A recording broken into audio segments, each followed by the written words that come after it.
নমস্কার বন্ধুরা, আমি আপনাদের সঙ্গে আজ শেয়ার করতে চলেছি কলাইয়ের ডালের বড়ি বা যাকে বলে বিউলির ডাল।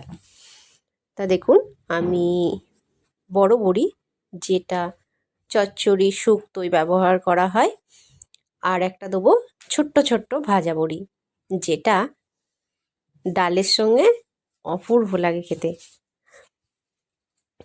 তাই বন্ধুরা, আপনারা তো বাজার থেকে কিনে খান, কিন্তু আমি যতটুকু পারি চেষ্টা করি হাতে তৈরি করে সেই জিনিসটা খেতে, এবং তার স্বাদও অসাধারণ। বাজার থেকে কেনা ডাল আর হাতে তৈরি করা ডালের বড়ি একদম এক কথায় অসাধারণ। আপনারা সময় পেলে নিজে হাতে একবার হলেও তৈরি করে দেখুন, খেতে জাস্ট অসাধারণ।